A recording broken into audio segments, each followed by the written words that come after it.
Muito boa tarde, bem-vindos à conferência online A Taxonomia Europeia, Impacto nas Empresas e nos Investidores, organizada pela AEM. O meu nome é Matilde Pérez, sou Policy Manager na AEM, a Associação de Empresas e Emitentes de Valores Cotados em Mercado, a associação que representa em Portugal e na União Europeia as empresas emitentes e as empresas portuguesas,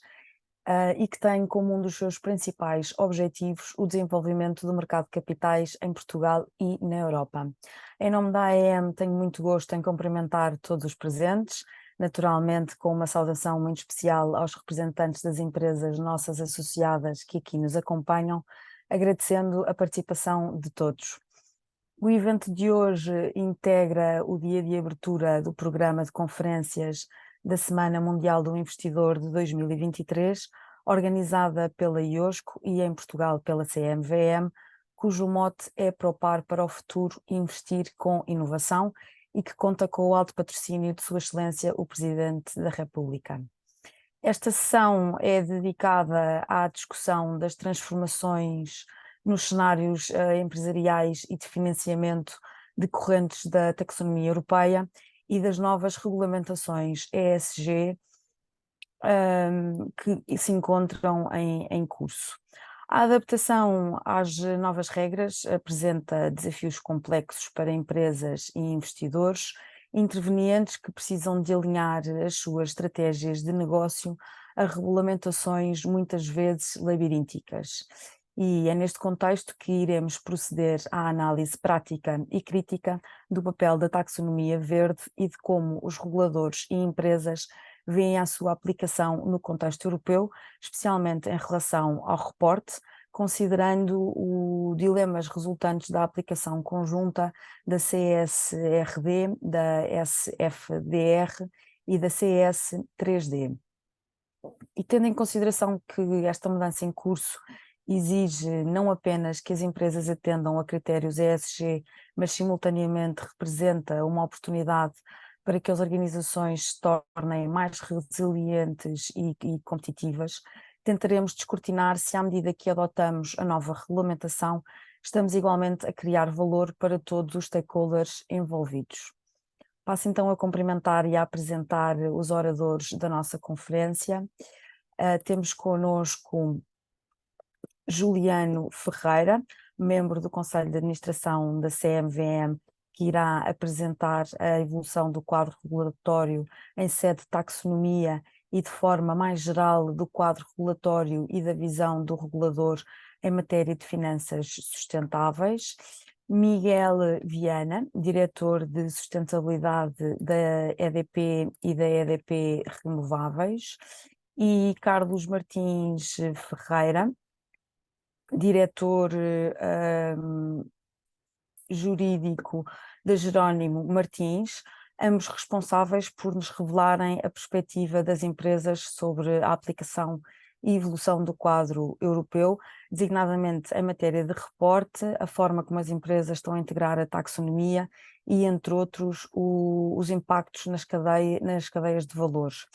Temos também Virgínia Gonçalves,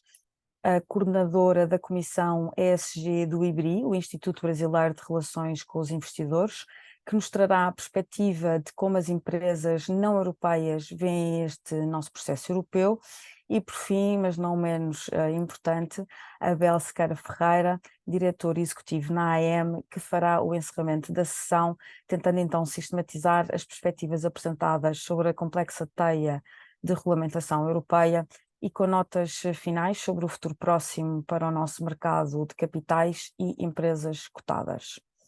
Lançado então o mote para a nossa sessão, peço o favor de colocarem as questões que possam ter no chat Q&A aqui do Zoom e, se o tempo permitir, na parte final da sessão, as mesmas serão endereçadas ao painel de oradores ou respondidas diretamente mais tarde. Gostaria também de dar nota que no âmbito da Semana Mundial do Investidor, a AEM disponibiliza ao público em geral duas publicações que, por norma, são de acesso exclusivo aos nossos associados: o Regulatory Update edição de outubro, onde compilamos a atividade legislativa e regulatória nacional e europeia com maior impacto para as empresas, e a Sustainable Knowledge, também de outubro, a publicação que acompanha e partilha o conhecimento mais recente sobre os temas ESG. Convido-vos por isso a seguir a nossa atividade no LinkedIn, Twitter e Facebook, onde divulgaremos as ligações para estas publicações. E então, sem mais demoras, tenho muito gosto em passar a palavra ao Dr. Juliano Ferreira para a primeira intervenção desta tarde. Boa tarde, Matilde. Boa tarde a todos. Espero que me estejam a ouvir adequadamente. É um gosto enorme estar convosco nesta sessão, realizada no dia em que temos este ano a inauguração da Semana Mundial do Investidor, que, como a Matilde bem referiu, é uma iniciativa global, uma iniciativa da IOSCO, ao qual a CMVM, naturalmente, enquanto membro da IOSCO, se associa na difusão daquilo que é efetivamente relevante para o mercado de capitais português. Queria, antes de mais, apresentar naturalmente os parabéns à AEM pela organização deste painel. Para a CMVM um motivo de grande satisfação ter a AEM como parceira na Semana Mundial do Investidor e por isso apresento também o agradecimento muito especial do convite que me foi dirigido pela AEM, na figura do Dr. Abel Ferreira, para representar a CMVM nesta sessão. Naturalmente que sendo uma sessão num contexto orientado para os investidores, mas uma sessão também orientada para as empresas, e daí o sugestivo título deste painel. Naturalmente que assim sendo procurei focar o tema na ótica das empresas cotadas e da sua relação com os investidores através do mercado de capitais. Há naturalmente nos temas de sustentabilidade e olhando para o ecossistema como um todo, um conjunto muito relevante de novidades regulatórias, algumas já em vigor, outras que se perspectivam, mas tendo em conta a audiência, tendo em conta o propósito da sessão, procurei focar-me precisamente naquilo que é a perspectiva do supervisor sobre estas duas vertentes, a vertente das empresas e dos seus interesses e a vertente dos investidores e, naturalmente, daquilo que são também as suas expectativas e as suas perspectivas quando acedem ao mercado de capitais. A proteção dos investidores é, naturalmente, um dos pilares fundamentais da missão da CMVM. Entendemos que essa proteção começa na sua literacia financeira e, portanto, quanto maior o conhecimento, maior será a capacidade para tomar decisões de investimento que melhor se adequem àquilo que são as preferências, o perfil, a situação financeira de cada investidor. Mas é também para nós muito evidente que a proteção do investidor apenas existe na medida em que existe mercado, e na verdade só existe mercado se houver empresas, e portanto não há aqui uma prevalência de interesses contrapostos. A proteção dos investidores não é dissociável do desenvolvimento do mercado. Investidores e empresas não são entidades antagónicas ou com interesses absolutamente contraditórios ou não conciliáveis. E, portanto, o que as regras do mercado de capitais pretendem, a nosso ver, é que se encontre o mais adequado equilíbrio entre os interesses dos investidores e os interesses das empresas, pois, em rigor, eles devem e podem confluir, ainda que como resultado de um processo dinâmico, dialético, de interação entre investidores e empresas. E, na verdade, com os temas de sustentabilidade não é muito diferente. Portanto, a dinâmica é precisamente a mesma. A principal novidade que nestes temas emerge é que, ao contrário da linguagem financeira, se quisermos, mais tradicional, já com história desenvolvida ao longo de muitos anos, com indicação mais ou menos comum daquilo que são as métricas da aferição do sucesso ou insucesso da atividade das empresas, ao contrário todo este histórico, toda esta bagagem, a linguagem não financeira, portanto, sobre a sustentabilidade, os temas ESG, só mais recentemente começou a entrar no léxico dos investidores e das empresas. E, portanto, a falta de desenvolvimento de uma linguagem comum, naturalmente, cria dificuldades de entendimento sobre o que, em muitos casos, são aspectos novos, seja para investidores, seja para empresas, seja para o supervisor. E, portanto, o desenvolvimento dessa linguagem comum, princípio subjacente à ideia da taxonomia, enfim, começou naturalmente com a taxonomia verde, focada nos aspectos de sustentabilidade ambiental, é um ponto absolutamente crítico. E, portanto, o intuito da criação dessa taxonomia não podia deixar de ser, meritório. Ao permitir saber todos o que dizemos quando nos referimos a uma determinada realidade, estamos a contribuir para uma comunicação de qualidade que é um aspecto fundamental para o que antes referi, promover um adequado equilíbrio entre interesses dos investidores, o interesse de alocar as suas poupanças de forma rentável aos projetos que melhor se enquadrem nas suas preferências ou que melhor respondam às suas expectativas, e os interesses das empresas que recorrem ao financiamento através do mercado de capitais, que é o de naturalmente ter as melhores condições de financiamento. E, portanto, a linguagem comum e a qualidade da informação são absolutamente fundamentais. A taxonomia é absolutamente fundamental. Naturalmente, comporta desafios, pois é o propósito, é o intuito. Outra coisa bem mais difícil, bem o sabemos, é o da aplicação prática. Isto é, aprender uma nova linguagem quando o nosso background não era necessariamente alinhado com os princípios que agora emergem com outra visibilidade. E, portanto, com isso em mente, a CMVM desde cedo procurou alertar, enfim, entrar também com aquilo que é a sua perspectiva, mas alertar para a relevância da consideração dos temas ESG. Não vou aqui descrever exaustivamente todas as iniciativas que assinalam esse percurso, mas de facto há alguns aspectos que merecem ser realçados. Enfim, em primeiro lugar, embora não de forma cronológica, mas a disponibilização de um modelo de reporte de informação não financeira que tinha um propósito de procurar apoiar a identificação daquela que era a informação relevante a prestar, enfim, num conjunto muito diversificado de temas e numa altura em que tínhamos também um mercado com diferentes velocidades, empresas que já estavam habituadas a reportar sobre aspectos de informação não financeira e outras que iniciavam esse percurso e que ao mesmo tempo resultou pelo menos numa tentativa de padronizar a apresentação da informação, endereçando o tema da comparabilidade, assumindo que esse era naturalmente um aspecto relevante para os investidores. Hoje existem já algumas iniciativas setoriais que pretendem facilitar a elaboração de relatórios de sustentabilidade, olhar para determinado setor de atividade e perceber quais são os indicadores, as métricas, os KPIs mais relevantes. E foi, de certa forma, isso que a CMVM também tentou, foi com isso que tentou contribuir para que o tema pudesse, de forma mais enfim, fácil e mais simples entrar, pelo menos, na realidade, não de todas, como disse, mas de algumas empresas que não tinham, pelo menos, estas preocupações tão prementes no seu ADN. Em segundo lugar, a própria divulgação daquilo que são as expectativas de supervisão da CMVM para cada ano, portanto, procurando antecipadamente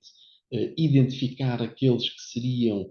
as áreas temáticas onde a supervisão iria estar com o maior foco. Isso permite,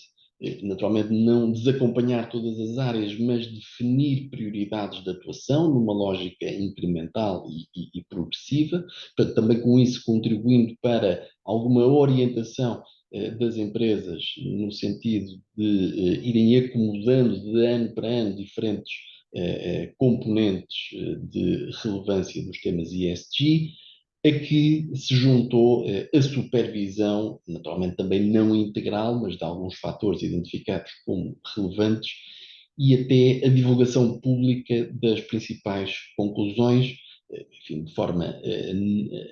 anónima, portanto, não identificando as empresas que foram objeto de supervisão, mas procurando, através dessa divulgação, trazer e implementar mecanismos de aferição e de correção de algumas insuficiências, de apoio para as entidades supervisionadas, mas também de sinalização para outras empresas que porventura não tivessem sido supervisionadas nesse ano em concreto, mas permitindo extrair daí também alguns elementos relevantes sobre como se posicionar e, em particular, como reportar sobre a informação não financeira. Naturalmente que também com uma preocupação, mais uma vez em linha com aquela ideia de equilíbrio entre interesses de investidores e de empresas, mas com uma preocupação muito relevante de sinalizar para os investidores quais as áreas do reporte não financeiro mais materiais, mais relevantes e que porventura devem ser percebidos, analisados com maior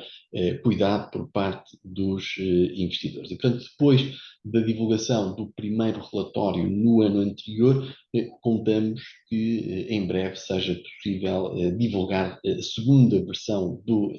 relatório, sinalizando, como referi, os principais aspectos decorrentes de uma supervisão efetuada num segundo ano sobre um conjunto diferente de empresas, naturalmente fazendo também o follow-up daquilo que teriam sido as conclusões do relatório anterior. Um terceiro aspecto, e este também relevante e sensível, por corresponder a algo que atende ou procura atender às especificidades de diferentes agentes do mercado e diferentes mercados dentro de um espaço comum, num contexto em que sabemos que a regulamentação é essencialmente definida a nível comunitário. A CMVM tem procurado intervir nas discussões internacionais e depois na fase subsequente de adaptação ou transposição, quando é o caso para o nosso quadro regulamentar, procurando defender regimes marcados pela simplicidade, pela flexibilidade e pela proporcionalidade, procurando, como mencionei, acomodar especificidades de diferentes mercados, naturalmente sem prejudicar o princípio de convergência de supervisão no contexto de um mercado de capitais único, mas que, a nosso ver, tem naturalmente espaço para consideração dessas mesmas especificidades. E é, aliás, nesse contexto que muito em breve estaremos a realizar uma consulta pública no âmbito da transposição da CSRD, no caso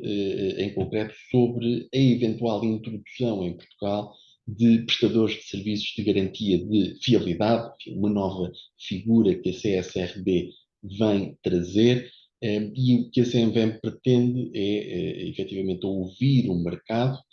em particular os destinatários da nova legislação sobre a fiabilidade das informações não financeiras, ouvi-los a respeito das vantagens ou inconvenientes da abertura destas funções para além do âmbito onde elas hoje já residem, que é o âmbito dos auditores, no fundo tentar perceber se há vantagens por esta ser uma opção da CSRD em abrir ou não esse mercado. E, portanto, nada como devolver a questão aos agentes de mercado interessados precisamente nessa regulamentação para se perceber exatamente qual deverá ser o caminho a seguir. E, portanto, a abordagem da CMVM ao tema da sustentabilidade é também ela marcada, como próprio demonstrar, pela tentativa de encontrar esse equilíbrio entre as necessidades dos investidores e as necessidades das empresas. E, portanto, enfim, conscientes das vantagens que o mercado de capitais dinâmico pode trazer a empresas e investidores, aquilo que procuramos fazer é continuar a acompanhar a evolução das novas exigências e procurar assegurar que a implementação das regras não subverte este equilíbrio difícil e desafiante, mas que entendemos ser, de facto, um reflexo daquilo que é pelo menos a missão da CMVM, proteger os investidores e desenvolver o mercado. Na verdade, ao longo do tempo, temos vindo também a assistir a algumas, por vezes, percepções ou aspectos menos claros sobre aquilo que esta nova regulamentação comporta, o que é que ela exige, o que é que ela impõe às empresas. Enfim, não entrarei, tenho pessoas muito qualificadas no painel que falarão de seguida sobre as dificuldades que antecipo já pelo feedback que fui tendo ao longo dos últimos anos, as dificuldades na implementação das regras, e portanto não compete à CMVM dizer que são aspectos relativamente simples ou de menos importância, não é todo o caso, mas é importante ter presente que enfim, estes temas de sustentabilidade e todas estas novas exigências com um propósito subjacente que é bem conhecido e com a urgência e a premência de acelerarmos processos sob pena de pormos em causa aquilo que é precisamente a vida de gerações futuras, mas a nosso ver a sustentabilidade não deve ser uma resposta acrítica a exigências regulatórias, mas antes instrumento de alinhamento entre empresas e investidores que considere também os interesses de outros stakeholders. Alinhamento esse que, uma vez mais, não pode deixar de partir de uma linguagem comum e assentar numa adequada comunicação, numa comunicação de qualidade que respeite, enfim, os requisitos de clareza, objetividade, licitude e tudo aquilo que sabemos aplicar-se ou esperar-se da informação divulgada ao mercado. Por outro lado, as empresas cotadas abrangidas por deveres relacionados com temas ESG não ficam, isto muitas vezes é uma percepção, porventura, exagerada daquilo que são ou que é a razão de ser subjacente a alguns defensores dos temas ESG, as empresas cotadas não ficam vinculadas ao sacrifício da maximização do lucro para os acionistas e à alocação de parte das suas receitas, dos seus resultados a temas sociais e ambientais. Na verdade, compete às empresas, em conjunto com os seus investidores e no contexto desta dialética e da comunicação que deve existir e que tem nas próprias Assembleias Gerais espaço amplo de discussão. Na verdade, compete-lhes aferir o modo como os interesses de terceiros afetam ou não a atividade da empresa e, em consequência disso, aferir o modo como são tidos em consideração esses mesmos interesses nos processos da empresa. E, portanto, é nesta dinâmica e não numa imposição regulatória crítica que obriga a uma determinada tomada de decisão, mas antes na dinâmica entre a empresa, entre os gestores e os acionistas, que se deve procurar definir aquele que é o posicionamento da empresa perante os temas de sustentabilidade, sabendo que são os investidores e todos os stakeholders, todos os demais stakeholders que se relacionam com a empresa, que no final do dia ajuizarão perante aquilo que é o reporte, e daí a relevância da qualidade da informação constante dos reportes, mas que ajuizarão, de facto, a atividade da empresa. E, portanto, não constitui função da CMVM, através da supervisão das regras ESG, privilegiar determinadas empresas que sejam mais sustentáveis em detrimento de outras menos sustentáveis, mas, na verdade, compete-nos apenas garantir a prestação de informação de qualidade para que os investidores e todas as partes interessadas possam fazer o seu próprio juízo e tomar as suas próprias decisões de investimento, no caso de investidores, mas decisões de se relacionarem com a empresa em função daquele que é o seu posicionamento. E, portanto, neste contexto, enfim, para não me alongar muito mais, que ainda estou dentro do meu tempo, mas até queria antecipar, entendo que esta sessão é uma sessão, na verdade, para as empresas e para os investidores, onde os supervisores naturalmente estão, mas onde não devem tomar o lugar prioritário. E, portanto, para terminar, aquilo que diria é que a única certeza que neste contexto podemos ter é que lidamos com desafios que são novos e que são incertos, mas são novos e incertos para todos nós, inclusive para a CMVM. E, portanto, a capacidade de atuarmos em conjunto, e procurei dar alguns exemplos de abertura da CMVM para o fazer, a capacidade de definirmos e de aplicarmos modelos de governo robustos e adequados, e a possibilidade de interagir preventivamente, inclusive com a CMVM, parecem-me ser boas indicações sobre como prosseguir em cenários de incerteza.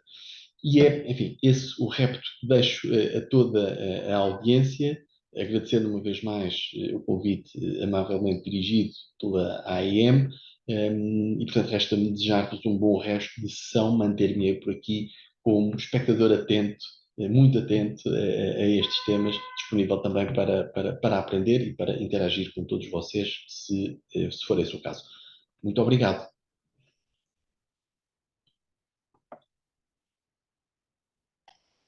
Muito obrigada a nós, Juliano. Vamos então passar para a perspectiva das empresas. Passo então a palavra ao Dr. Miguel Viana. Bom dia, boa tarde. Só então vou partilhar aqui, ver se já estão a ver a apresentação. Temos aqui uma pequena apresentação de enquadramento da experiência da EDP com a taxonomia europeia, que foi o tema que nos tinham dado aqui para expor nesta conferência, para a qual agradecemos desde já o convite. E pronto, a nossa experiência em termos de taxonomia, obviamente a atividade da EDP é muito alinhada com uma das 6 prioridades em termos de taxonomia, os 6 objetivos, nomeadamente a mitigação das mudanças climáticas, já que o grosso do nosso investimento está concentrado quer na construção de parques de energias renováveis, como também no investimento de reforço nas redes de eletricidade. Portanto, obviamente, nossa atividade muito alinhada com a taxonomia, apenas, embora tenhamos também atividades não alinhadas, tal como as centrais a carvão e as centrais a gás que são elegíveis, mas não alinhadas, e depois algumas exceções, porque, como nós sabemos aqui, é importante estar, não só ser elegível, como estar também alinhada. O alinhado quer dizer que tem que respeitar pelo menos um dos objetivos ambientais, mas não pode ir contra os outros 5, e tem de facto sido um desafio em termos de reporte, como podemos ver mais à frente. Dando aqui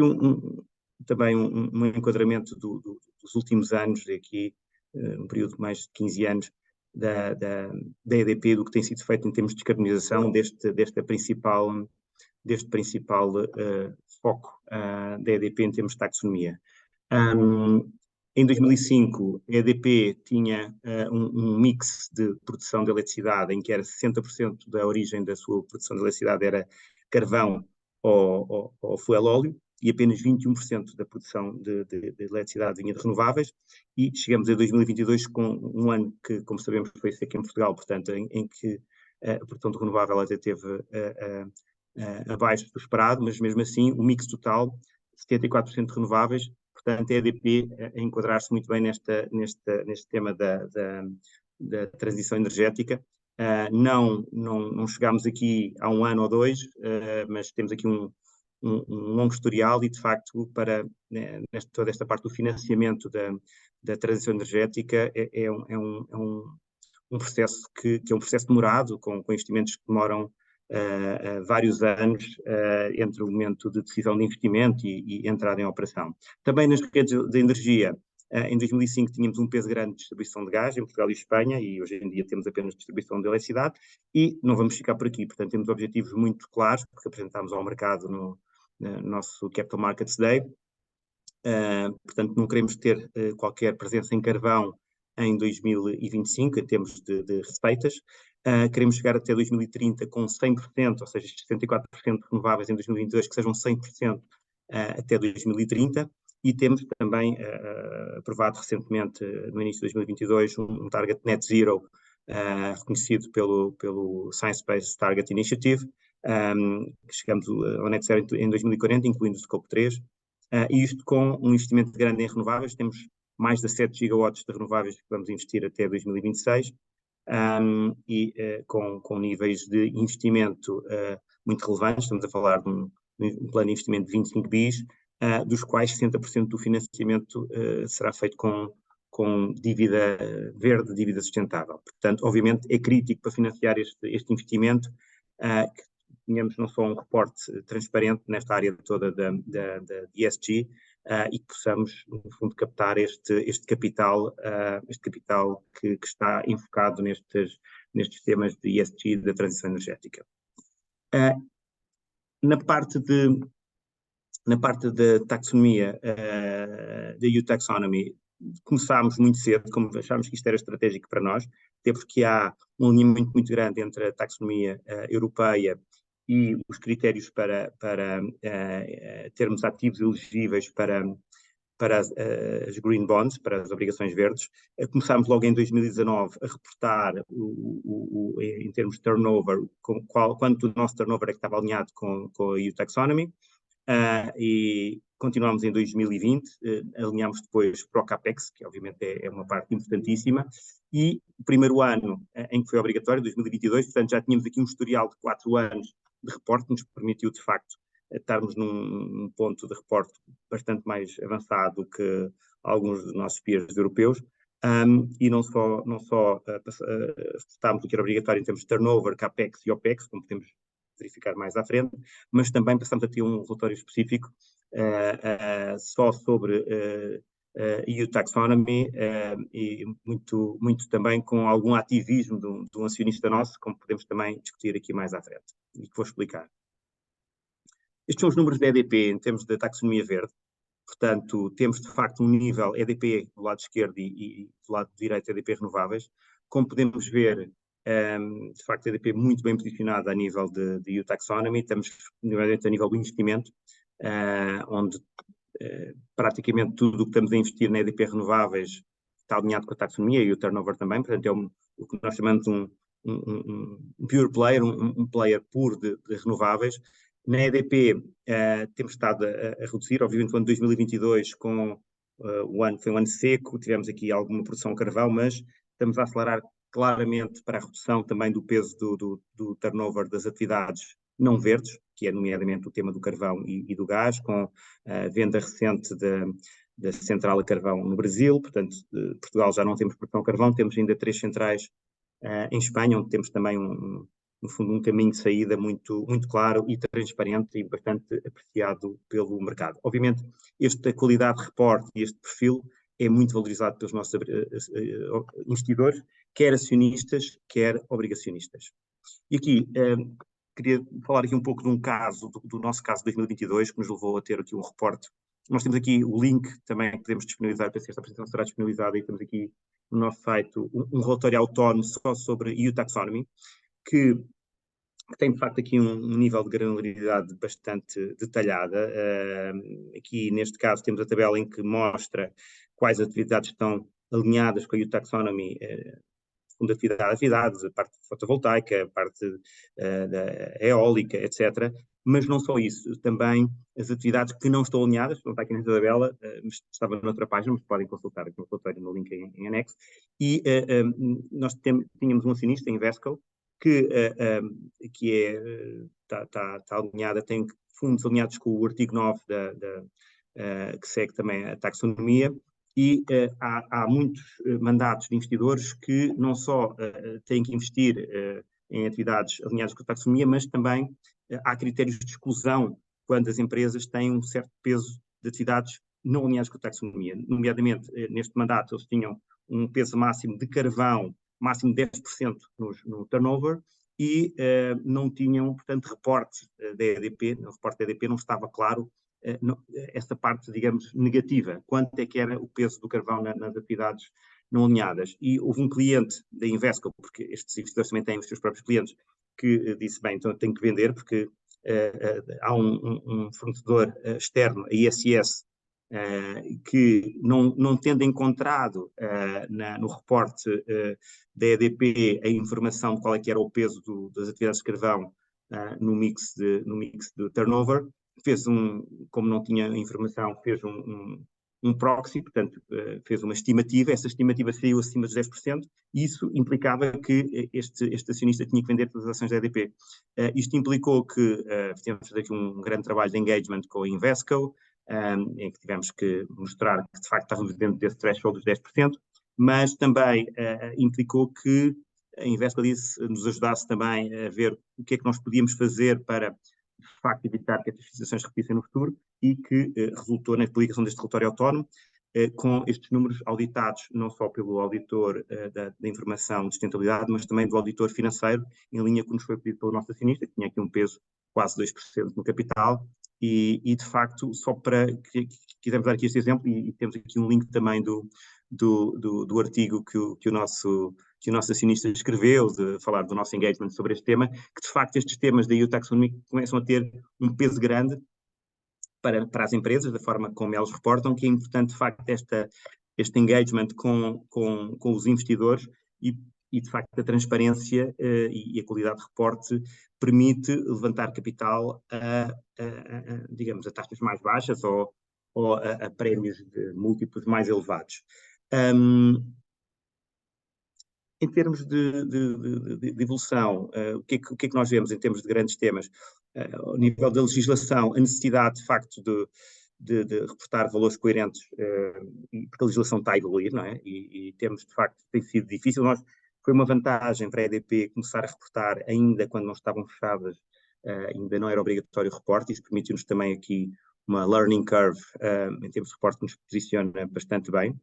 Há aqui algumas zonas ainda cinzentas que irão sendo fechadas à medida que a legislação fique cada vez mais madura. O tema das auditorias, que é, como falei neste exemplo que dei da interação com a case study da Invesco, que é solicitada, porque não é só o reporte, é também que haja aqui algum tipo de garantias que os investidores tenham, quer a nível da taxonomia, mas também tudo o que vem depois também com a Due Diligence Directive, etc., e aqui um trabalho grande também para as empresas e exigente, trabalho com os auditores e obviamente com a CMVM. Dar aqui também os parabéns à CMVM pelo trabalho que tem feito também com revisão a nível dos relatórios de sustentabilidade. No ano passado tivemos aqui com a Sandra Cardoso também a interagir, e um dos feedbacks foi não só estes links e, no fundo, simplificar toda a parte de reporte, que foi um feedback que incluímos no nosso relatório integrado 2022, mas também dar destaque a estes temas que não só o positivo, mas também o negativo, e tivemos este caso prático do negativo, que é o peso do carvão, que é importante que seja, no nosso caso, portanto, noutras empresas serão casos diferentes, mas no nosso caso, o negativo é importante também que esteja bem identificado e bem quantificado, e quando não está bem quantificado, isso até pode de facto implicar aqui um prémio de risco maior, e pode implicar que alguns investidores, por não haver essa transparência, face mesmo aos pontos mais negativos, que fiquem fora do investimento em ações ou em obrigações. E por outro lado, pronto, acho que é todo este alinhamento em termos de KPIs de taxonomia. Pronto, há aqui um conjunto grande de informação que tem que ser, no fundo, aprofundada. Não é fácil, de facto, toda a informação financeira está bastante madura em termos das empresas, e a não financeira tem aqui ainda algumas frentes de trabalho em termos de crescimento para as empresas, para os auditores, para os investidores. Portanto, são áreas de facto novas e que têm evoluído bastante nos últimos anos. Só para concluir, para dizer que este posicionamento digamos, de transparência e de qualidade de reporte, e de posicionamento de história de investimento verde, tem permitido à EDP Renováveis, de facto, levantar um conjunto de capital e crescer nesta área, quer ao nível do mercado equity, onde levantámos, através de aumentos de capital, 4,5 mil milhões de euros entre 2020 e 2023, 2020 a compra da Viesgo, 1,5 bis em 21 para financiar o crescimento da EDP Renováveis, mais outro 1 bi também em 23, com o IRA e com o Green Deal na Europa, e também mais 1 bi na EDP, que foi essencialmente para comprar os minoritários da EDP Brasil, investindo essencialmente nas redes de eletricidade no Brasil. Mas também em termos de compradores de ativos, e nós temos uma política de rotação de ativos, portanto, os compradores financeiros ou estratégicos que compram ativos da EDP apreciam também a qualidade e o alinhamento destes ativos com a taxonomia europeia. E depois, obviamente, ao nível do mercado obrigacionista, em que todas as obrigações que temos emitido desde 2018 são green bonds, temos de facto bastante carga para podermos acrescentar nesta frente. É um produto muito standard e muito apreciado por parte dos investidores. E também todos os empréstimos também que temos feito mais recentemente em termos de empréstimos bancários, nomeadamente a nível de linhas de crédito, temos também feito empréstimos alinhados com sustentabilidade em termos de KPIs de ESG. Portanto, e que nos tem permitido financiar, na nossa visão, com taxas interessantes e com prémios de risco e com custos de equity também competitivos. Portanto, era isto que eu tinha aqui para partilhar e ter depois disponível para qualquer questão que possa haver mais à frente.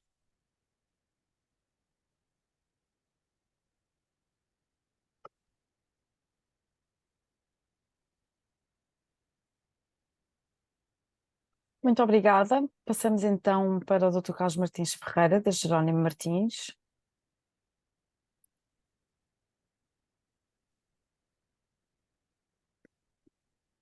Peço-lhe só, Carlos, que ligue o microfone, por favor.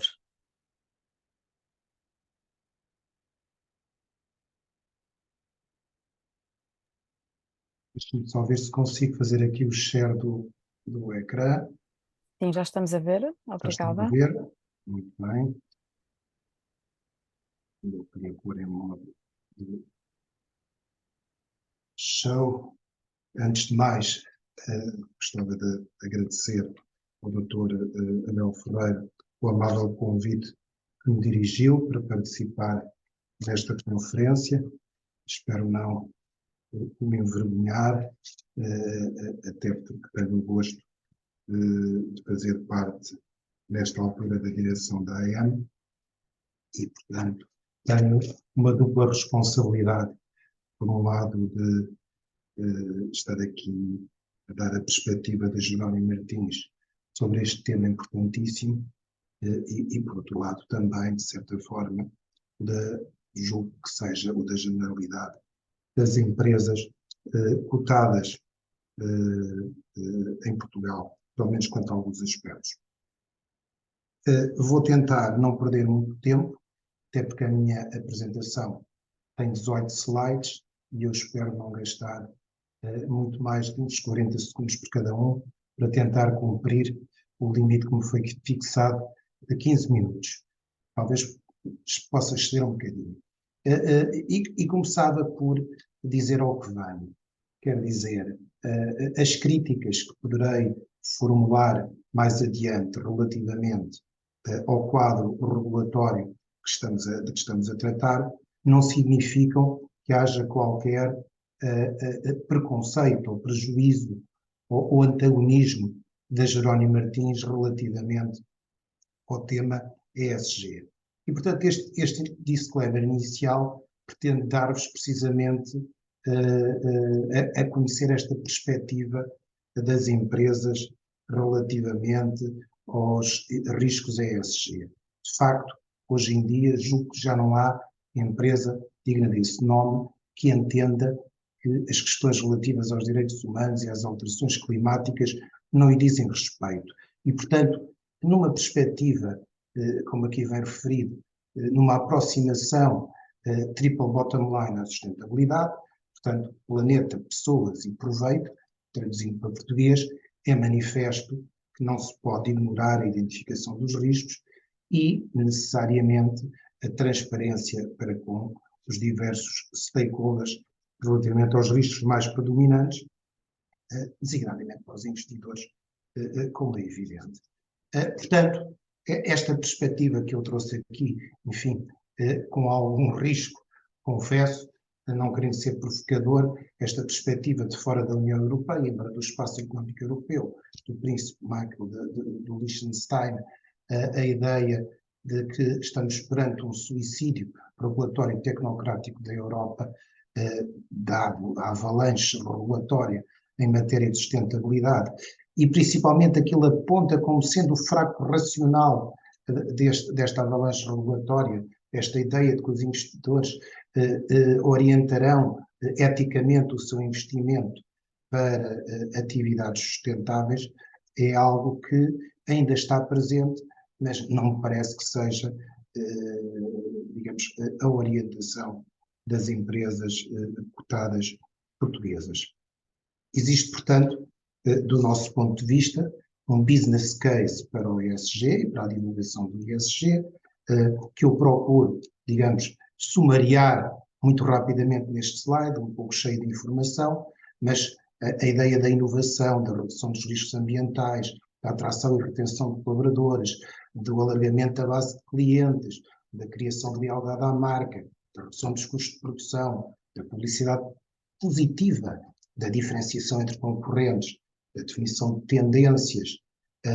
do melhoramento do próprio desempenho financeiro e da atração e retenção de investidores e, consequentemente, também um acesso mais barato e fácil ao financiamento, são tudo razões que, do ponto de vista do negócio, justificam um empenho nas matérias ESG. E existe também um business case para a própria divulgação, porque se queremos atrair e reter investidores, se queremos um acesso mais fácil ao investimento, ao financiamento, se queremos alargar a base de clientes, temos que dar a conhecer aquilo que fazemos. E, portanto, a divulgação da responsabilidade social e empresarial, para evitar o anglicismo, obviamente que implica dar a conhecer às diversas partes interessadas, aos melhormente designados stakeholders, o compromisso da empresa com o desenvolvimento sustentável. O que não tem nada a ver, como aqui digo, com, digamos, a ecocosmética, não é? O greenwashing, com o social washing e outras lavagens. Muito rapidamente, para este objetivo, verifica-se a insuficiência, obviamente, dos indicadores financeiros, é uma constatação, enfim, a que se chegou,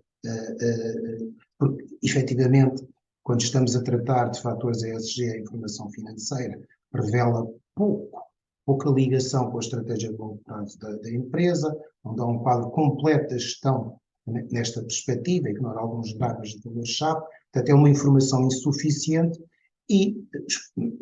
como aqui refiro, quer no âmbito dos princípios para o investimento responsável das Nações Unidas, quer no âmbito do Pacto Ecológico Europeu, a divulgação da informação aos investidores como forma de lhes permitir investir de forma completamente informada, aparece como sendo absolutamente essencial. Temos um quadro complexo de reporte, já é complexo e vai se tornar ainda mais complexo. Portanto, eu procurei aqui neste slide sumariar um pouco as interações entre estes diversos instrumentos de direito da União Europeia que giram em torno do Pacto Ecológico Europeu, a taxonomia, as normas europeias de relato de sustentabilidade, a SFDR, a que irá necessariamente ser substituída a NFRD, a CSRD, que será transposta em breve, e num futuro um pouco, eventualmente mais distante, mas ainda assim a curto ou médio prazo, a diretiva sobre deveres de diligência na cadeia de abastecimento ou na cadeia de valor, deveres de sustentabilidade, a CS 3D, Corporate Sustainability Due Diligence Directive. Para vos dar uma ideia do que significa para as empresas cotadas reportar de acordo com diversos indicadores e standards,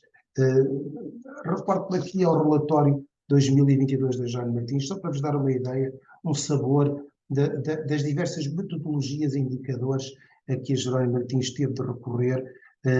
a solicitação dos seus diversos stakeholders, ainda no quadro atual, para satisfazer as diversas perspectivas dos investidores, das instituições bancárias, dos especialistas no setor de distribuição, etc. Desde reportar nos termos da taxonomia, a reportar nos termos do GRI, os próprios indicadores de negócio da Jerónimo Martins, que é um setor muito específico, o setor da distribuição, reportar de acordo com o CFD, com o SABES, com o SFTR, com o próprio modelo da CMVM, de que há pouco o Dr. Juliano nos falava, ainda nos termos do Pacto das Nações Unidas, do Global Compact, nos termos dos Objetivos de Desenvolvimento Sustentável e agora,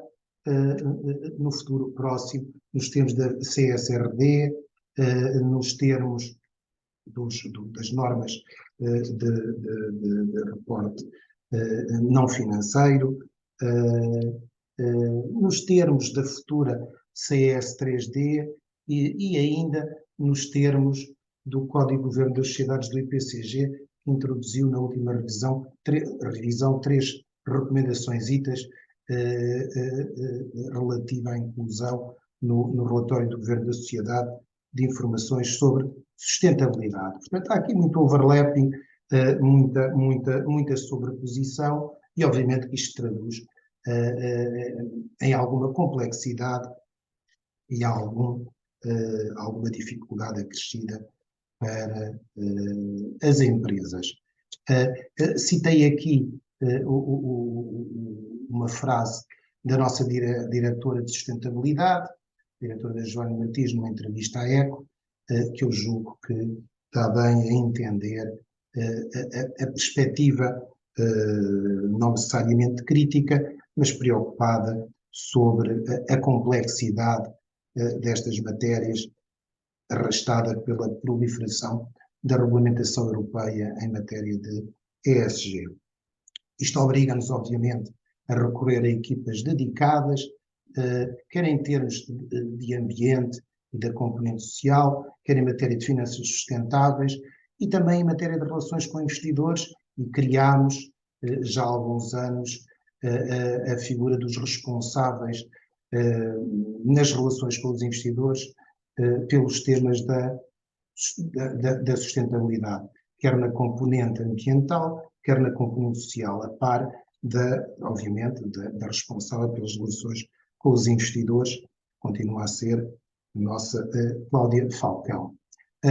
Obriga as empresas a apostar na aquisição de conhecimentos, em recursos tecnológicos, como é evidente, para recolha, extração e tratamento dos dados e reporte dos dados, e em consultores especializados. A informação, tratando-se de uma empresa de distribuição, provém muitas vezes da cadeia de abastecimento e verifica-se haver uma grande impreparação, obviamente, da cadeia de abastecimento ou da cadeia de valor, se assim quiserem, para poder fornecer esta informação de forma a poder tratá-la. As empresas, as pequenas e médias empresas, não estão manifestamente preparadas para reportar esta informação. Cito mais uma vez as palavras da Sara Miranda, o que, como aqui refiro, poderá conduzir à, digamos, exclusão de alguns fornecedores ou à preterição de alguns fornecedores de menor dimensão por fornecedores mais preparados para poder lidar com as matérias da sustentabilidade e do respectivo reporte. E apeteceu-me aqui citar o Dr. Paulo Câmara, que escreve sempre muito bem, mas especialmente bem, sobre estes temas da sustentabilidade, o que poderá prejudicar o tal efeito de cascata. Ele está-se a reportar neste texto que aqui cito, mais especificamente à matéria de governo das sociedades, mas este efeito de influência, de levar os outros por força dos nossos comportamentos, a adotarem comportamentos semelhantes num efeito de cascata ou digamos, repetição. Vou tentar acelerar um bocadinho, porque julgo que devo estar a ficar sem tempo. Quanto aos objetivos ambientais da taxonomia, nós sabemos quais são, portanto, esta apresentação será depois, julgo eu, disponibilizada, mas queria apenas chamar a atenção que estamos a falar essencialmente de atividades identificadas na classificação europeia como sendo elegíveis. E o que se verifica no caso da distribuição é que a atividade principal das empresas de retalho e de grosso não faz parte das atividades elegíveis. É certo que há atividades complementares ou de operação que as empresas de distribuição têm que assegurar ou que têm que recorrer, que fazem parte da taxonomia europeia. No entanto, não é possível às empresas de distribuição, por ora às Jerónimo Martins, reportar atividades elegíveis em matéria de turnover ou de receita, e por isso, se virem o relatório da Jerónimo Martins, encontrarão apenas números e percentagens relativas à elegibilidade e alinhamento em matéria de CAPEX e de OPEX. Ora, para as empresas de distribuição, temos então aqui um risco, uma vez que a sua atividade principal não está incluída nas atividades elegíveis, a percentagem de alinhamento que é reportada pode não refletir todo o esforço feito pela empresa em matérias de sustentabilidade. A sua contribuição para os objetivos de neutralidade carbónica pode ficar comprometido ou pode não ser suficientemente percepcionado. É o caso, por exemplo, de todo o esforço que é feito na cadeia de valor das empresas de distribuição para a redução da emissão de gases de efeito de estufa, os chamados GI, que são um dos componentes fundamentais da pegada carbónica, da pegada de carbono das empresas de distribuição. O que tem estas consequências, ou pode ter, que aqui elenco, pode levar ao desinvestimento do setor financeiro em prol de investimentos alinhados com a taxonomia, pode redirecionar o próprio investimento das empresas na redução do GI para outras atividades elegíveis e, no fundo, conduzirão a falta de reconhecimento dos stakeholders do investimento feito em atividades não elegíveis. Mesmo em atividades elegíveis, por vezes acontece que os critérios técnicos não refletem toda, digamos, a extensão do esforço que pode ser feito em prol da transição climática, como aqui refiro a propósito da atividade designada 7.3, onde a instalação, manutenção e reparação de equipamentos de eficiência energética não inclui algumas das áreas onde as empresas do Grupo Jerónimo Martins têm feito um esforço maior, redução de fugas de gás refrigerante, unidades de aquecimento, ventilação e ar-condicionado, equipamentos de refrigeração industrial com gases refrigerantes naturais e freezers e refrigeradores utilizados em loja. Bem, sobre a CSRD não há tempo de falar muito, julgo que todos sabem quais é que são as principais características desta nova forma de reporte. Portanto, escusar-me-ei de elencar um por um todas estas características, que nem sequer são exaustivas, são aquelas que eu entendi serem as principais, mas é importante destacar o último bullet, o papel desempenhado pelos órgãos de administração e de fiscalização ou de supervisão em matéria de sustentabilidade, a remissão que na própria CSRD é feita para, enfim, a CS3D, de certa forma, uma vez que um dos temas que deverá ser objeto de reporte será o processo relativo ao dever de diligência em matéria de sustentabilidade,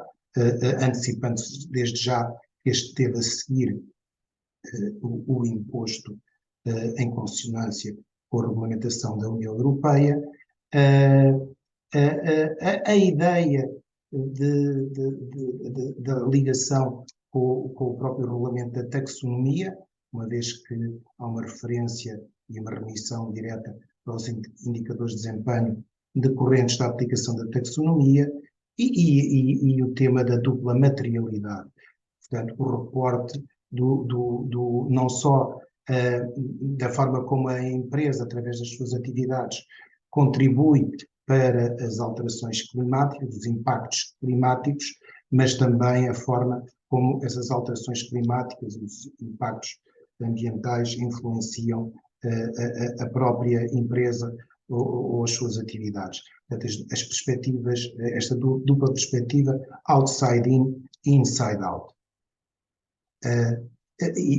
Enfim, o Dr. Jean também já falou sobre as questões relativas às auditorias de garantia limitada, de fiabilidade, que para já, nos tempos mais próximos, serão as adotadas, mais tarde, eventualmente, já uma auditoria de garantia razoável. Embora talvez não esteja estritamente ligado com o tema, mas julgo que era importante referir, até porque decorre neste momento o trílogo entre o Conselho, o Parlamento e a Comissão sobre a CS3D, julgo por bem dar-vos conta de algumas das preocupações que identifiquei, alguns dos desafios, como aqui designo, jurídicos e práticos colocados pelo texto que está neste momento a ser discutido pelas instituições europeias. Preocupa-me a ausência de uma cláusula de mercado único, chamada Single Market Clause, portanto uma cláusula de harmonização total que evite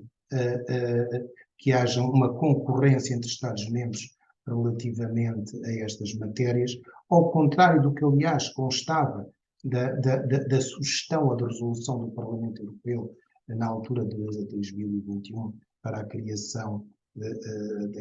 desta diretiva. A recente introdução pelo Parlamento Europeu do conceito de Ultimate Parent Company para definir o escopo subjetivo de aplicação da diretiva, que me preocupa, porque se for reconduzido à ideia da última unidade ou da última entidade jurídica responsável pela consolidação,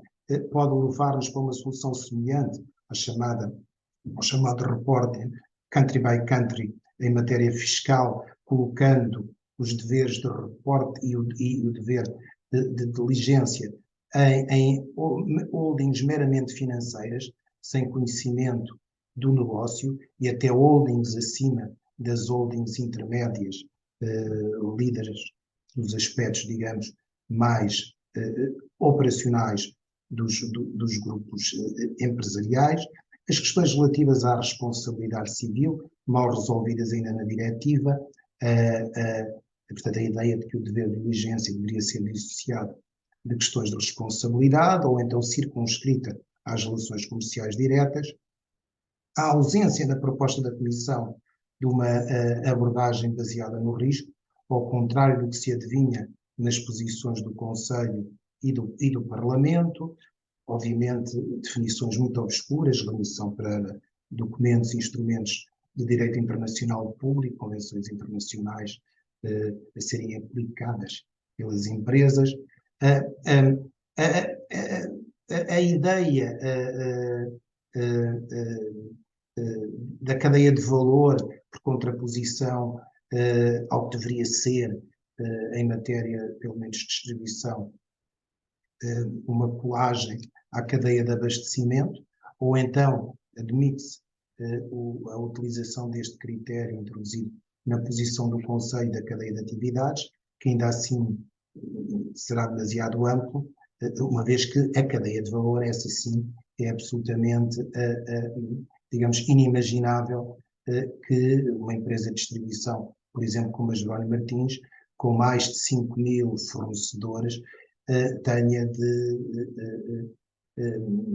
exercer o seu dever de diligência relativamente a esses e aos seus fornecedores e aos fornecedores dos seus fornecedores, e ainda a forma como os seus clientes utilizam os seus produtos ou a forma como os seus serviços são prestados. Portanto, esta perspectiva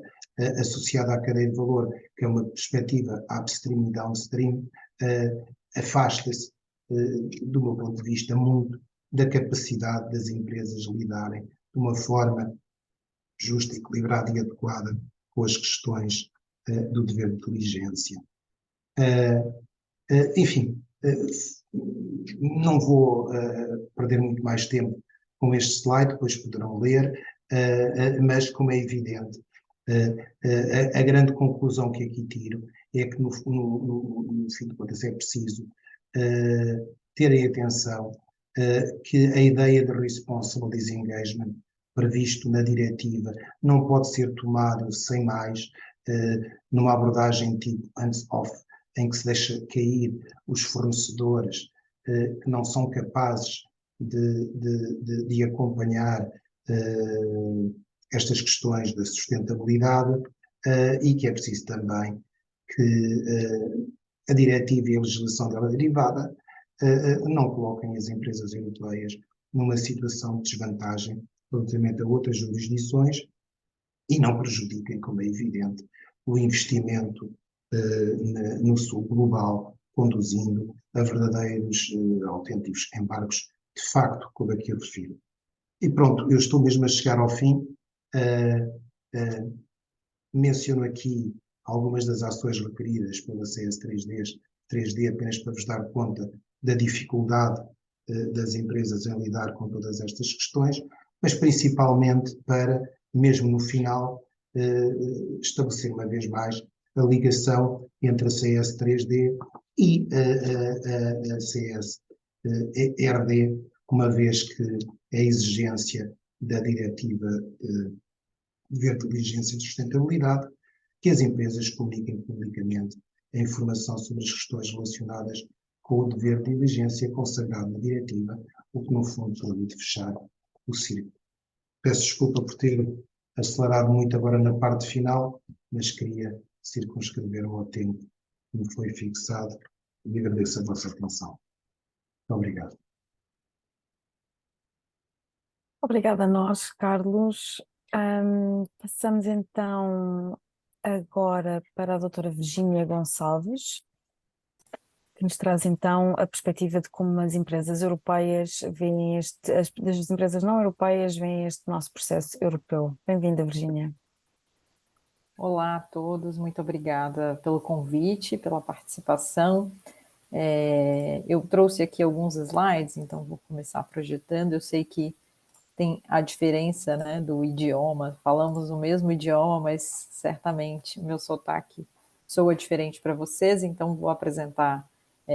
mais devagar, e qualquer expressão específica que eu utilizar, fiquem à vontade para deixar a pergunta no chat. Eu trouxe um pouco do que a regulação ESG no mercado de capitais brasileiro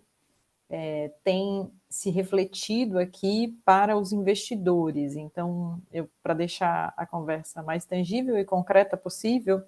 eu queria só começar comentando que, embora as empresas sejam brasileiras, quando olhamos para o universo de padrões de sustentabilidade, né, então foram falados aqui anteriormente, o Carlos colocou todas as taxonomias aqui antes, mostrando tudo que é preciso ser seguido. Esse universo é global, então, independentemente da região ou do país, as empresas hoje convivem com uma infinitude de padrões, standards e frameworks pelos quais elas têm que se guiar para produzir o reporte de informações ESG, informações de sustentabilidade. E, ao mesmo tempo, o domínio aqui de índices e ratings que combinam essas informações divulgadas, informações públicas, muitas vezes com questionários específicos que são enviados para as companhias, acaba trazendo, né, uma variedade aqui de scores e de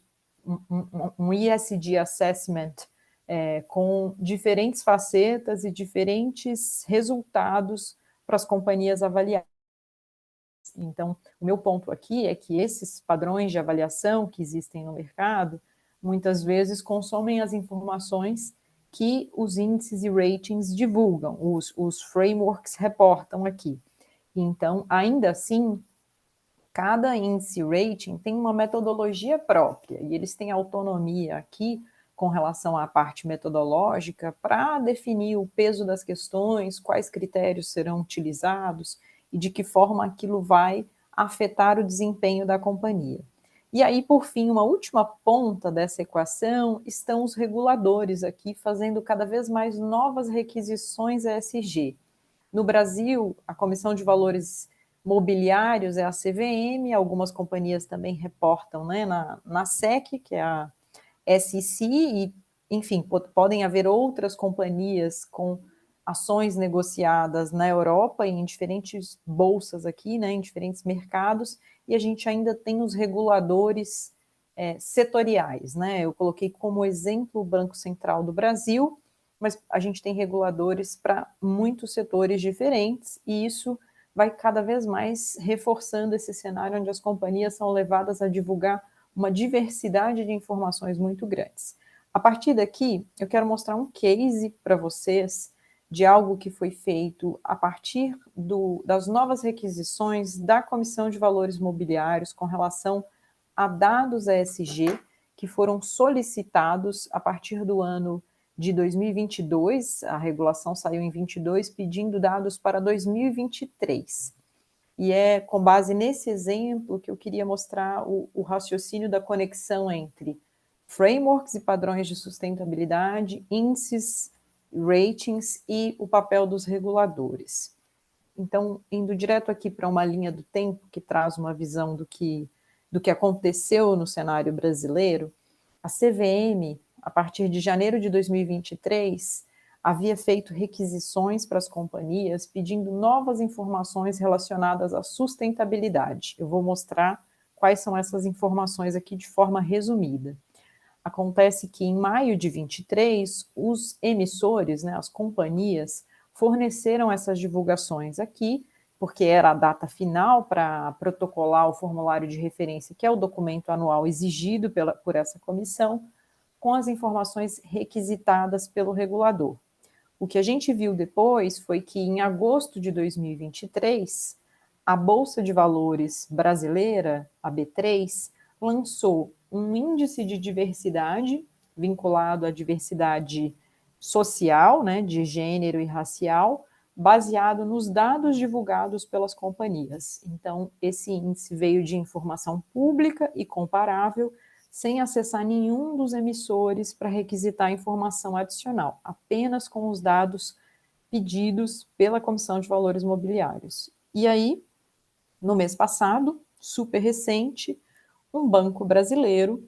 lançou aqui um fundo de investimento de diversidade, espelhando as informações das empresas selecionadas nesse índice de diversidade da Bolsa Brasileira. Então, essa sequência, essa cadeia de acontecimentos aqui, com base no que foi pedido pelo regulador, o que as companhias informaram, o lançamento do índice e o fundo de investimento,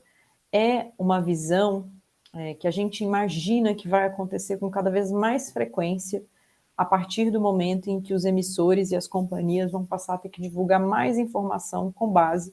em padrões pré-estabelecidos. Eu tenho algumas considerações aqui sobre como isso aconteceu, então vou deixar mais para o fim, mas, em primeiro lugar, esses foram 6 pedidos adicionais que a Comissão de Valores Mobiliários passou a exigir para todas as companhias. Isso entrou em vigor a partir de janeiro de 2023, então, primeiro item, fatores de riscos relacionados a questões sociais, ambientais e climáticas, presença de inventário de gases de efeito estufa assegurado, e a companhia pode falar se tem, se não tem, ela precisa justificar, porque ela ainda não tem um inventário de G&G, e se ele não é assegurado também, o porquê. Oportunidades ESG integradas aos negócios, identificar quais são essas oportunidades. indicadores de diversidade de gênero, de raça e de faixa etária para colaboradores, tanto força de trabalho total quanto conselho da administração e diretoria, mostrar se a remuneração dos administradores está vinculada a questões ESG, apresentar um indicador de discrepância salarial entre a maior remuneração e a mediana da companhia, e, por fim, publicar relatório no qual a companhia apresente o reporte, a governança, a materialidade, indicadores aqui vinculados aos ODSs e ao TCFD. Especificamente para essa linha que eu mostrei, o impacto do regulador, eu estou falando dos indicadores de diversidade. Então, todas as companhias precisaram prover essas informações da tela, mas especificamente as informações relacionadas a gênero, de forma autodeclarada, as companhias precisavam reportar se o gênero era feminino, masculino ou não binário, e essa informação não é uma informação de registro, né, do cidadão com base no sexo de nascimento, mas sim de gênero autodeclarada, informações de raça, que no Brasil seguem, né, as classificações do Instituto Brasileiro aqui de Estatística, e a idade do colaborador.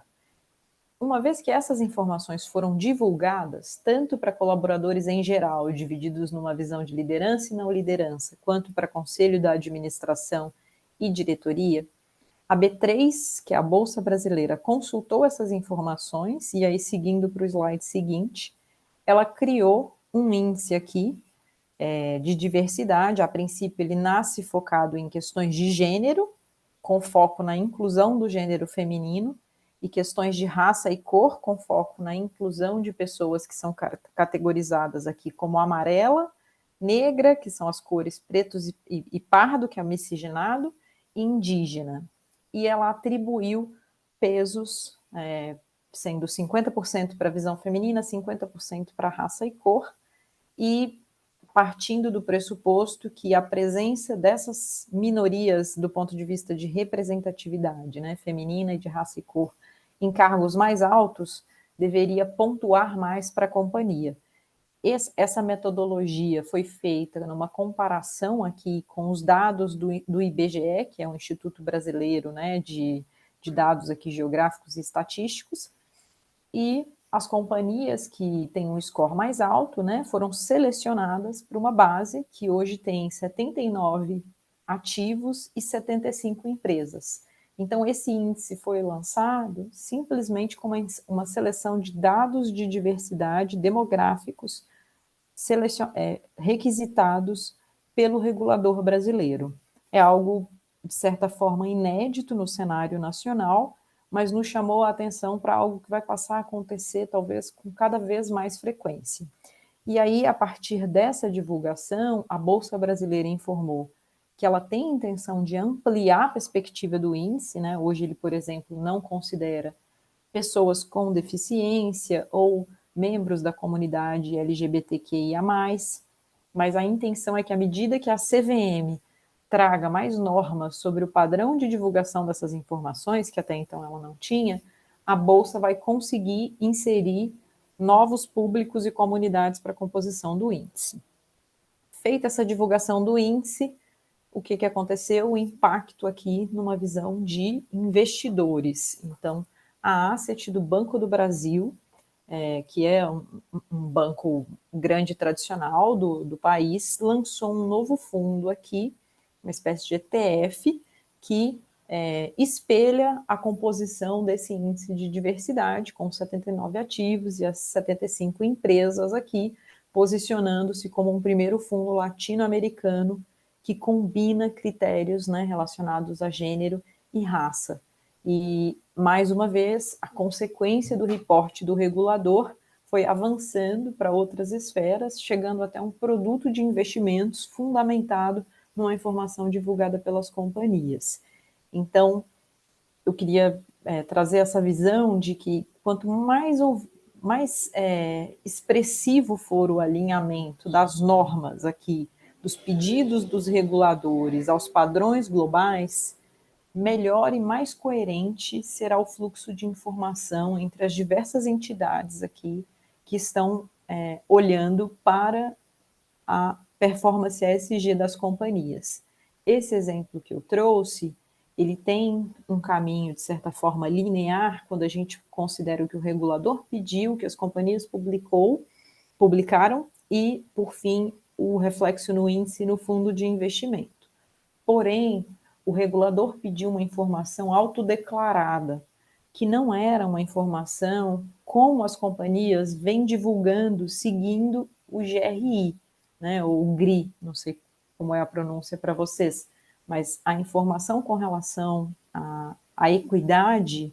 acontece, em geral, nos relatórios das companhias, com uma comparação entre homens e mulheres com base em registros oficiais e não só em autodeclarados. Então, várias companhias não tinham um censo de uma pesquisa de avaliação de autodeclaração. E a completude desse reporte por parte das companhias ainda não é boa. Várias companhias, algumas companhias têm, sei lá, de um total de 100% de colaboradores,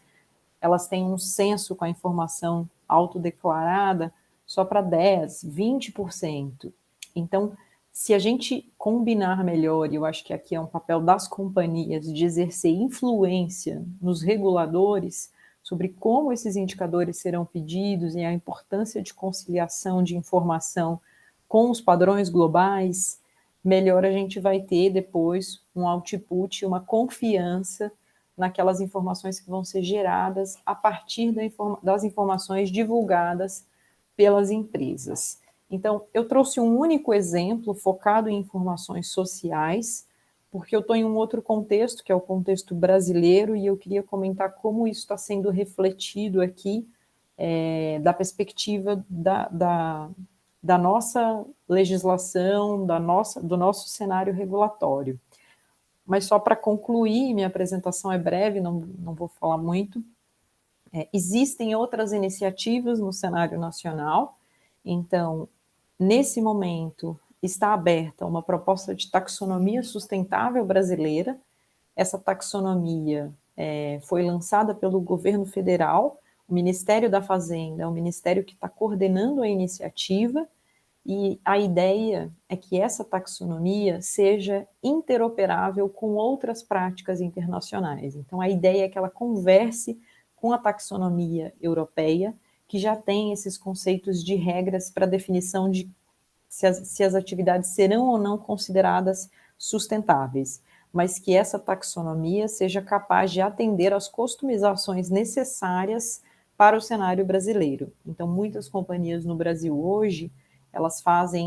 seguem, né, diretrizes aqui da taxonomia europeia ou do Climate Bond Initiatives e de outros padrões, mas encontram alguma dificuldade para a adaptação de negócios, eventualmente, que só existem aqui no país. Então, o setor de energia no Brasil é um setor específico e a taxonomia europeia, por exemplo, não apresentava as especificações necessárias para uma classificação diferente entre todas as empresas que trabalhavam com geração ou distribuição de energia. Essa era uma crítica constante. Em função dessa e de outros problemas, essa iniciativa surgiu, está sendo coordenada pelo governo federal, fica em consulta pública até o fim de outubro desse ano, com o objetivo de ser publicada no ano subsequente, em 2024, já com a implementação para o ano de 2025. Então, também existe uma movimentação brasileira para adaptação daquilo que é necessário aqui para o cenário local, mas que converse com o cenário global. Então, eu vou finalizando a minha apresentação por aqui, para a gente cumprir aqui, né, o ponto. Acho que eu não sei se eu me excedi muito, mas obrigada mais uma vez pelo convite, pessoal. Muito obrigada a nós, Virgínia. E então, para terminar a sessão, peço então ao Dr. Belsequeira Ferreira. The floor is yours. Muito obrigado, Matilde. Boa tarde a todos. Permitam-me que saúde e dirijam um renovado agradecimento aos oradores convidados, o Juliano Ferreira, o Miguel Viana, Carlos Martins Ferreira e a Virgínia Gonçalves pelas excelentes apresentações e, sobretudo, reflexões que tiveram a generosidade de partilhar connosco. Cumprimento naturalmente extensível às organizações que representam, a CMVM, em primeiro lugar, nossa parceira e coordenadora da Semana Mundial do Investidor em Portugal, a EDP e a EDP Renováveis, a Geraldine Martins e o Instituto Brasileiro de Relações com os Investidores. Eu vou partilhar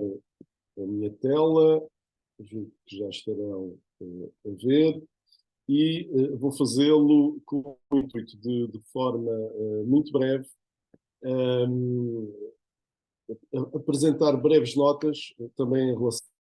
ao futuro e enunciando 3 palavras fundamentais e que constituem um programa de ação da AEM nestas matérias que aqui nos trouxeram neste final de tarde. A primeira dessas palavras, naturalmente, é taxonomia.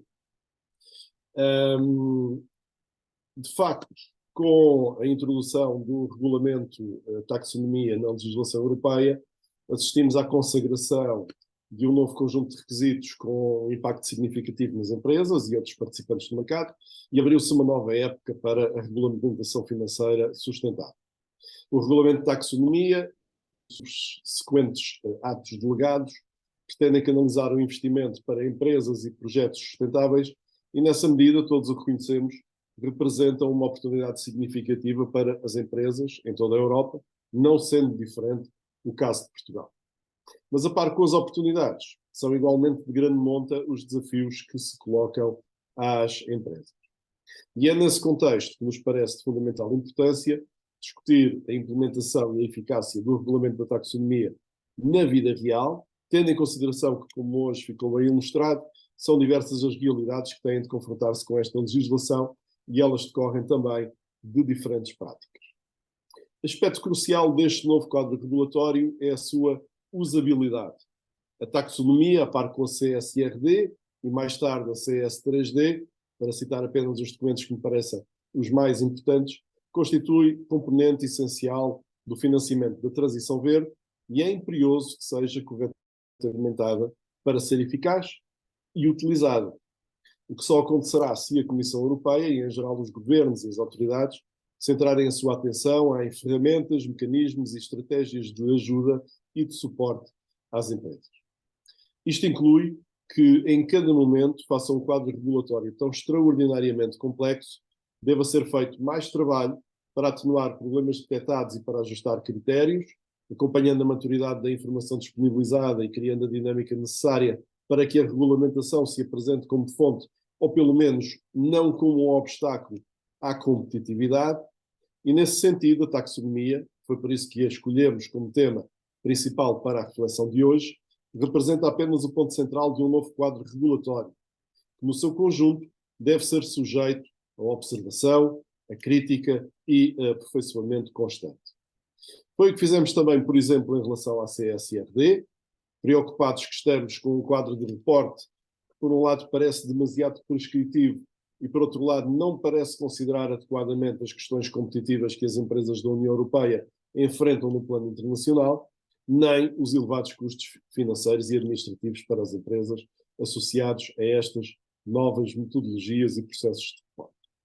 Cá estarei, naturalmente, no processo de transposição da diretiva, para pôr reflexões e considerações sobre alguns dos pontos cuja adaptação ainda poderá depender do Estado e das autoridades portuguesas. É o que também temos feito na discussão da CS3D, enfatizando, e o Carlos Martins Ferreira já nos ajudou nessa reflexão, enfatizando a necessidade de se considerar a realidade dos grupos empresariais, o risco nas cadeias de abastecimento e não nas cadeias de valor, a clareza nas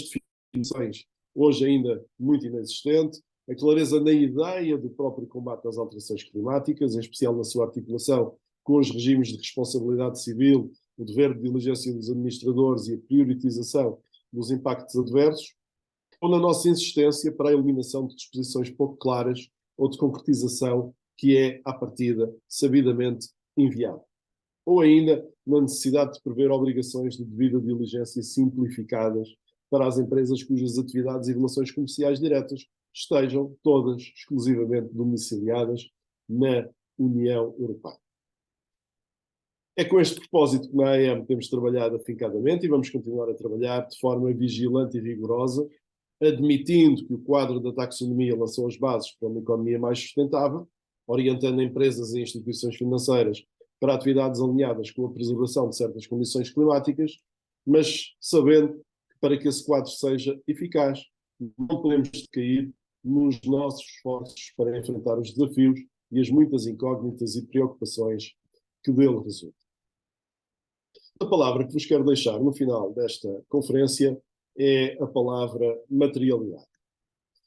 Não exatamente no novo sentido que a linguagem ESG veio dar-lhe, referindo-se ao facto de uma informação ser ou não relevante e importante para os relatórios ambientais, sociais e de governação de uma empresa, mas no sentido que muitos de nós, se calhar principalmente juristas, nos habituámos a dar-lhe de primazia da materialidade subjacente, ou seja, a materialidade como procura e obtenção de resultados efetivos, por oposição à mera satisfação formal de objetivos, ainda assim falhando em atingi-los substancialmente. Porque, de facto, é necessário evitar que a atuação dos governos e das autoridades reduza a taxonomia a um exercício de conformidade ou de compliance. Na nossa perspectiva, tal como em relação a todo o quadro ESG, sustentabilidade, finanças sustentáveis, a taxonomia só será útil se permitir o desenvolvimento de uma perspectiva estratégica e de criação de valor pelas companhias a longo prazo. No futuro, a colaboração, a transparência e a adaptabilidade entre empresas, mas também entre os Estados e as empresas, serão fundamentais para alcançar as metas climáticas e promover uma economia mais verde. E por isso, a última nota é sobre competitividade. É uma palavra que já mencionei anteriormente nesta breve alocução, mas é importante recordar de logo que a taxonomia abrange apenas um universo de cerca de 40% das empresas cotadas na Europa e respectivas atividades económicas e, portanto, deixa de fora ainda do seu âmbito uma parte muito substancial da criação de inovação e de valor. E, por outro lado, notando também que, como hoje aqui nos foi testemunhado, as empresas portuguesas e europeias movem-se hoje numa dimensão global. Ora, a taxonomia, nos termos em que existe, estabeleceu padrões e critérios extremamente exigentes, posiciona a União Europeia como uma das jurisdições mais rigorosas, com os requisitos mais difíceis de cumprir e, dessa forma, criando problemas de competitividade para as empresas que têm necessariamente que ser identificados, analisados e resolvidos. A regulamentação é extremamente complexa, tem estado em constante evolução, gera desafios operacionais para todas as partes interessadas e impactadas, mas em especial, como é evidente, para as empresas. E a sua harmonização, extensível para todos os aspectos dos planos de transição, é fundamental para garantir consistência e comparabilidade entre as indústrias. Os requisitos a estabelecer devem sempre ter caráter de mínimos e as diretrizes deverão ser sempre suficientemente flexíveis para acomodar as características únicas de cada setor, ao mesmo tempo que se alinham com os objetivos de sustentabilidade e da própria taxonomia. No que respeita ao futuro dos relatórios e à relevância de KPIs, o foco deve ser o aumento do acesso aos dados, mas através da promoção da colaboração entre reguladores e indústrias, concorrendo para a simplificação dos processos de elaboração de relatórios, o que melhorará necessariamente a sua comparabilidade, a auditabilidade e a usabilidade, proporcionando aos investidores informações mais precisas sobre o desempenho ambiental das empresas. À luz desta realidade, é necessário criar condições para que a tecnologia possa ser utilizada como um benefício, agilizando os processos de recolha de dados e de elaboração de relatórios e reduzindo custos, o que só será possível se o frenesim regulatório a que temos assistido se aquietar e for substituído por garantias substanciais de estabilidade e de permanência. A tecnologia, é certo, poderá desempenhar um papel transformador na simplificação dos processos de elaboração de relatórios, mas é necessário um compromisso coletivo de todas as partes interessadas, incluindo da Comissão Europeia, dos governos e dos reguladores, para abraçar plenamente essa digitalização. Estas são algumas das ideias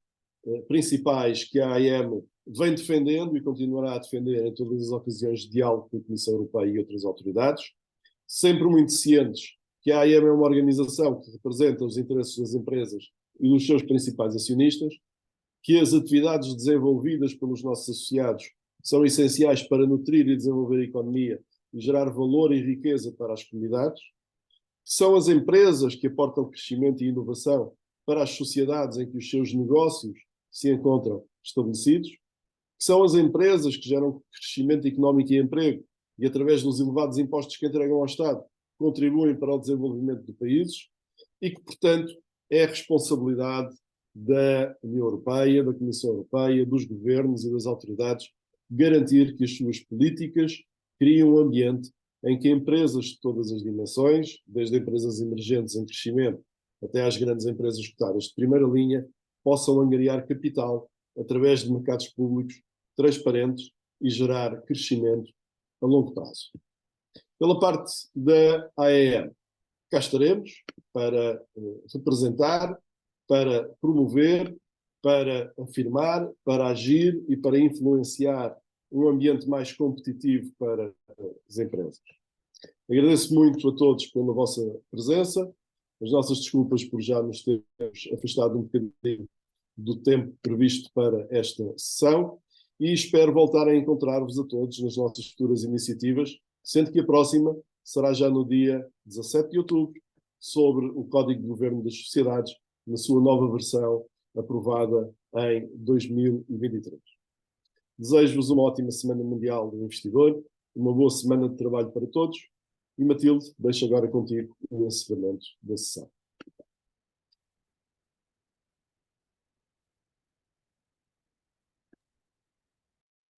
Muito obrigada. A mim cabe-me agradecer aos nossos oradores, bem como à audiência, por terem estado connosco. Recordo que podem seguir as iniciativas da AEM através do nosso site e redes sociais. Portanto, muito obrigada e votos de uma excelente semana. Muito obrigado a todos. Obrigado. Boa noite a todos. Muito obrigada, um abraço.